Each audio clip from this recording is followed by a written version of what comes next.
moments later.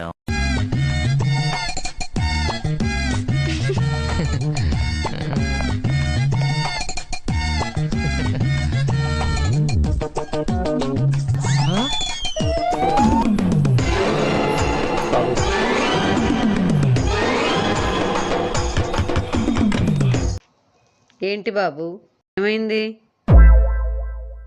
ఏం లేదా aunty, క్యాజువల్గా వచ్చాను. ఏంటి ఇందాక నేను చూస్తున్నాను, పైకి కిందకి తిరుగుతున్నావు, మళ్ళీ కిందకి ఎందుకు వచ్చావు? అంటే ఆంటీ ఏం లేదు ఆంటీ, మార్నింగ్ ఆఫీస్కి వెళ్తూ వెళ్తూ అండర్వేర్ పైన ఆరేసాను. అది వచ్చేపాటికి లేదు, కింద పడి చూస్తానికి వచ్చాను.